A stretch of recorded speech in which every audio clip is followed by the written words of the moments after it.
Bonjour et bienvenue. Alors aujourd'hui ce sera un tirage passé, présent et futur potentiel de la relation. Je vais utiliser le Mermaid Tarot et l'oracle d'Isawat pour voir ce qu'il se passe. Donc première ligne ce sera le passé, seconde ligne ce sera le présent, futur proche potentiellement.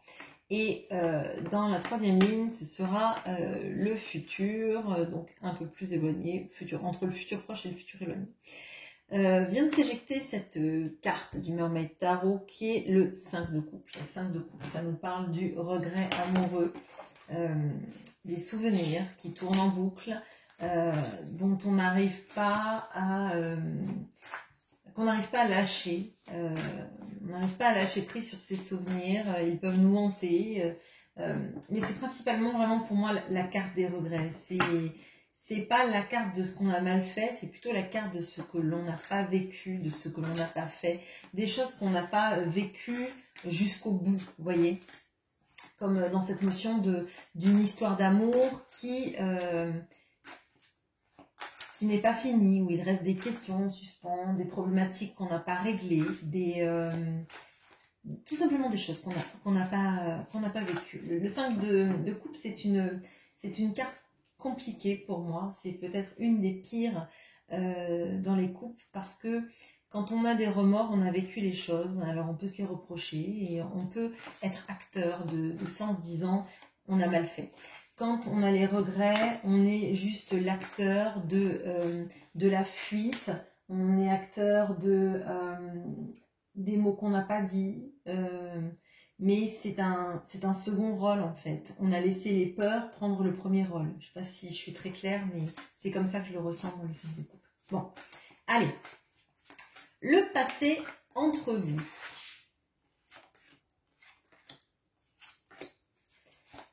Le présent, futur proche.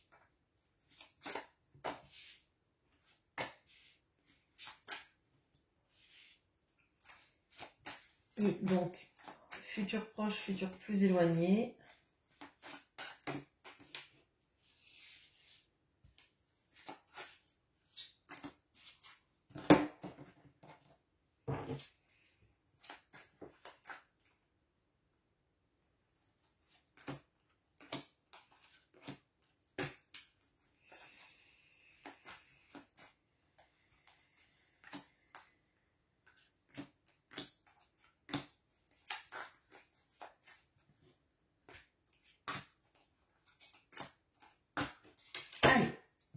Le passé.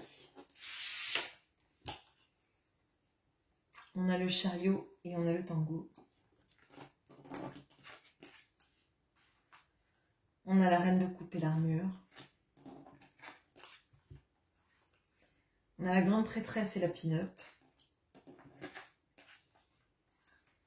Et on a le 7 de bâton et la vibration. Bon.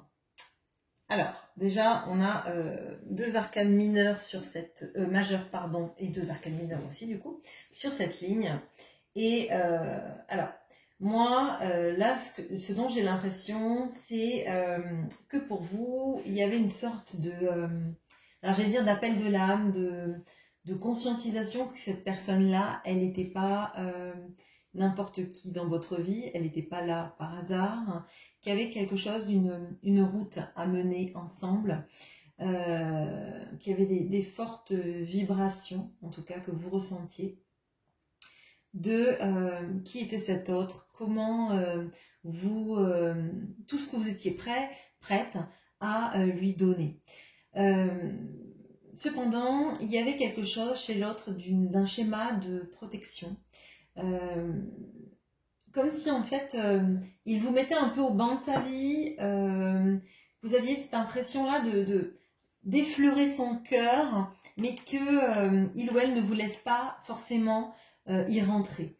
Alors ça veut pas dire que c'est pas quelqu'un qui avait des sentiments pour vous, mais on a quelqu'un qui se protégeait beaucoup et qui pouvait avoir aussi des dehors d'une personne alors assez légère, mais je dirais plutôt dans la séduction, avec l'envie de plaire, etc. Ça ne veut pas forcément dire que c'était quelqu'un qui est infidèle, mais ça veut dire que c'était quelqu'un qui avait besoin de quelque chose de très léger dans son rapport amoureux.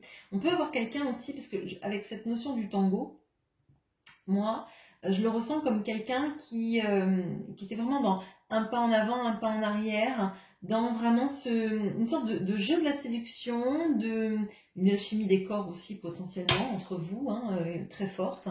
Mais c'est comme si en fait, c'est quelqu'un qui vous laissait prendre les rênes en illusion de la relation, sans pour autant s'impliquer autant que vous. Cependant, c'est quelqu'un qui a perçu votre capacité à écouter, à être bienveillant, bienveillante, à être toujours dans des belles énergies qui font qu'en fait, vous n'étiez pas la personne qui juge, vous n'étiez pas la personne qui était péremptoire, vous ne le mettiez pas, vous, au banc de votre vie. Il y avait quelque chose de très particulier qui vous attirait vis-à-vis de cette personne, et comme si en fait, ce qu'elle montrait à tout le monde, de la personne peut-être un peu légère, de la personne qui ne s'implique pas, qui est charmeur, charmeuse, etc., vous ressentiez qu'il y avait quelque chose de plus à gratter, en fait. Mais comme si chaque fois que vous approchiez de cette personne, que vous la perciez un jour, ça la faisait flipper et qu'il y avait un mouvement de recul de sa part. Bon, ok. Il est possible aussi que dans l'entourage de cette personne, vous ayez été un peu rejeté ou carrément pas présenté, mais vous soyez senti un petit peu mis à l'écart. Alors, soit sciemment, du coup, par des gens qui l'ont fait de manière intentionnelle, soit parce que justement vous n'avez pas été présenté et vous vous êtes senti rejeté parce que ne faisant pas partie de sa sphère, en fait, de sa sphère intime, pas de présentation, pas de reconnaissance de votre couple. Bon, le présent maintenant. Alors, on a le 3 de coupe et on a l'extérieur, le 9 de denier et l'abondance, la force et le chien, et l'impératrice et les hyènes. Alors, là, ce que je vois chez vous, c'est que vous êtes en train de vous rééquilibrer, je dirais. Vous êtes en train d'apporter des vraies belles énergies à votre vie. Là, déjà, vous avez deux arcanes majeurs. Vous avez la force et vous avez l'impératrice qui m'amène, moi, à penser que vous êtes en train de vous dompter. Vous êtes en train de reprendre le pouvoir. Si cette personne, par exemple, à un moment donné, elle est partie parce qu'elle a endossé son armure, elle n'a pas voulu que vous la touchiez, donc toucher au sens figuré, vous l'avez mal pris, ça vous a fait du mal, surtout que vous n'aviez pas l'intention de la blesser, vous aviez juste l'intention de lui faire du bien, d'être empathique à son égard, d'être dans l'écoute, dans le dialogue, dans l'échange, etc. Bon. Là, moi, ce que je ressens, c'est que vous, là, vous avez surmonté un cap. Vous avez surmonté un cap. Vous vous entourez aussi de belles énergies. On voit que là, il y a des envies de faire la fête avec des amis, de passer des moments légers et joyeux. Pas forcément avec cette personne, parce que moi, j'ai l'impression que vraiment, vous êtes focus sur vos énergies, vos amis, votre entourage, les gens qui vous font du bien. Que vous trouvez une stabilité dans votre tête. Vous avez, à mon sens, aussi beaucoup d'attrait pour les personnes autour de vous. Donc, il y a des personnes qui recherchent à être en votre compagnie, qui peuvent être des prétendantes, hein, potentiels d'ailleurs, parce que vous plaisez beaucoup et parce que justement, vous avez une énergie de stabilité qui revient, enfin peut-être que vous l'aviez déjà, mais en tout cas, qui est mieux centré sur vous, c'est-à-dire que vous ne vous laissez plus sur le bas-côté de la route et vous avez décidé de ne pas vous sacrifier, de ne pas sacrifier votre vie à un retour, à une présentation, à cet autre qui met une armure chaque fois que vous essayez de le toucher. Bon. De son côté, à lui ou à elle, c'est un peu plus compliqué. Alors, potentiellement, là, il y a une grosse problématique autour de l'argent, autour des apparences, autour de l'envie toujours de plaire et de contenter l'entourage. Cependant, ce que je ressens très très fort là, c'est que cette autre personne est entourée de personnes qui lui veulent pas forcément du bien et il y voit ou elle n'y voit que du feu. Je m'explique. Vous voyez, là, on a donc la carte de l'extérieur, on a toujours cette notion-là de montrer, comme avec la pin-up, d'avoir envie d'attirer des gens, de plaire, mais je vous ai dit, c'est pas forcément une notion d'infidélité. Ça peut, mais c'est pas forcément ça, c'est surtout plaire, attirer des gens, qu'on le complimente, c'est un petit peu nourrissez mon narcisse, si vous voulez. Bon. Ce qui m'interpelle, moi, c'est qu'on a le chien et on a les hyènes. Et ce que je ressens là, très fort, c'est qu'en fait, l'entourage de cette personne, il les prend comme on prend des chiens. Alors, des chiens, mais je m'explique. Comme dans Le Petit Le Normand et comme dans l'oracle d'Isawat, ça représente la fidélité, la loyauté, le chien. D'accord? Donc, un entourage qu'il pense et auquel il pense, ou elle pense, être fidèle, loyal, devoir une loyauté vis-à-vis de ces personnes. Sauf qu'en fait, là où il voit des chiens, donc les personnes auxquelles il faut être loyal, ce sont des hyènes. C'est-à-dire ce sont des personnes qui sont des charognards, qui se nourrissent de ce qu'il est, ce qu'il a, ce qu'il peut apporter. Donc je dis il, ça peut être elle, n'hésitez pas à adapter, c'est pour éviter les redondances sans arrêt. Et pour moi, en fait, ça, vous l'avez perçu. Vous avez perçu qu'en fait, ces cibles d'intérêt, c'est-à-dire l'énergie qu'il donne, il la donne à mauvais escient. C'est-à-dire qu'en fait, il croit donner à des personnes qui en valent la peine, qui sont importantes pour lui. Seulement, ce sont des personnes qui se servent de lui, qui se servent de son argent, de son énergie, de son réseau, de son tissu social. Vous voyez, un peu comme on pourrait avoir par exemple quelqu'un, on l'appelle toujours parce que il a une voiture, ou parce que il a ses entrées dans des soirées, ou parce que il connaît telle ou telle personne qui peuvent servir à la carrière d'un tel ou un tel, vous voyez.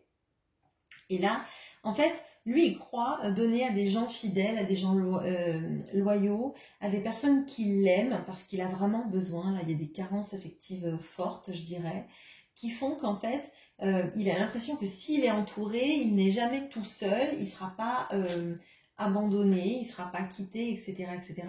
Sauf qu'en fait, il ne donne pas aux personnes qui veulent vraiment connaître son intérieur, voyez. Vous, il se protège vis-à-vis de vous, il vous laisse pas atteindre son cœur, il met une grosse barrière et à ces gens-là, il leur donne tout, du temps, de l'argent, du réseau, tout ce que vous voulez et ces personnes s'en nourrissent, mais quitte à le laisser seul et malheureux derrière. Bon, ok, le futur maintenant, entre vous. On a le 9 de bâton et la peur.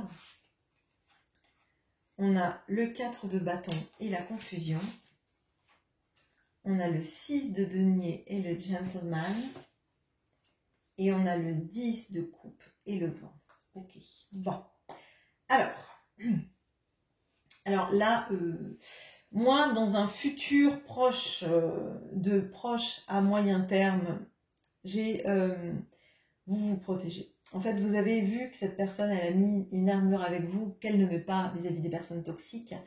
Et maintenant que vous avez repris et que vous êtes en train de reprendre un gros pouvoir sur vous-même, que vous commencez à pouvoir profiter de la vie, à pas vouloir rester sur le bord de la route, à attendre cette personne, à attendre qu'elle conscientise à quel point c'est fort entre vous, à quel point vous voudriez qu'elle pose son armure et elle le fait pas, alors qu'en fait elle se fait dévorer par d'autres.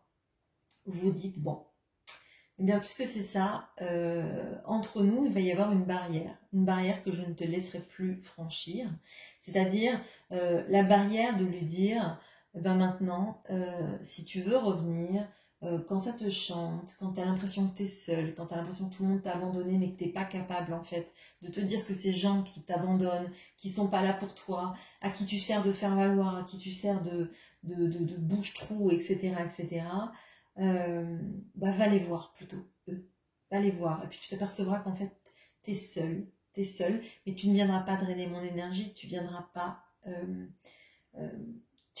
te nourrir à mon feu en fait. Tu viendras pas prendre les braises dans ma cheminée pour allumer ton propre feu. Mes braises dans ma cheminée, elles vont rester, elles vont allumer mon feu intérieur. Et c'est pas toi qui va venir me voler mes braises, quoi. Enfin bon, excusez-moi pour la métaphore. Bon, bref. Et là, il y a une peur. Il y a une peur qui s'installe chez lui, chez elle. D'autant plus que moi, là, j'ai l'impression qu'il y a une nouvelle rencontre qui arrive dans votre vie. À ce moment-là, à partir du moment où c'est une continuité un peu de ça, en fait. Comme vous êtes bien, vous voulez plus qu'on déstabilise votre équilibre. Hein, c'est vraiment ça. Et comme vous voyez que cette personne, bah, elle a attendu le mauvais moment, elle attend toujours les derniers moments pour réagir, et puis c'est jamais le bon moment, et puis c'est jamais ci, c'est jamais ça, et puis finalement les autres, il faut s'occuper d'eux, il faut être bien avec eux, etc. À partir de ce moment-là, vous lâchez l'affaire, vous vous distanciez, et pour moi, vous rencontrez quelqu'un.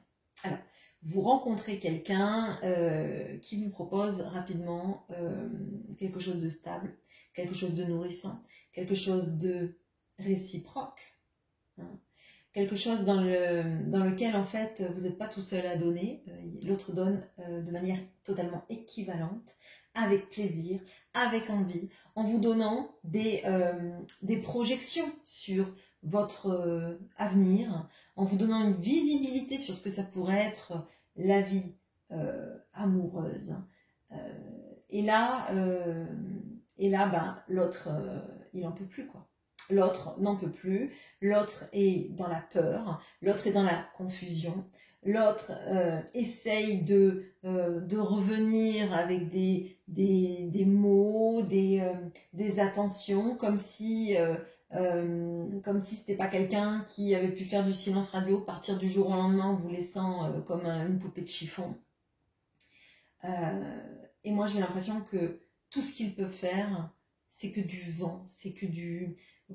Je crois que vous avez vraiment tellement plus confiance que vous avez même plus envie qu'elle revienne parce que c'est trop tard, parce que le temps a passé, parce que quelqu'un propose quelque chose de beau en fait. Quelque chose de beau, de stable, n'a pas besoin de réfléchir 1000 ans à savoir si il ou elle est amoureux, si il ou elle veut se projeter, si il ou elle veut passer un week-end, aller faire une petite rando, un petit pique-nique, que sais-je.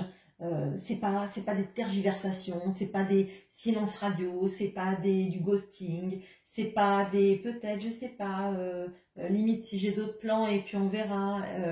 Vous vous sentez pas comme une roue de secours et donc du coup tout ce que l'autre essaye de faire finalement ça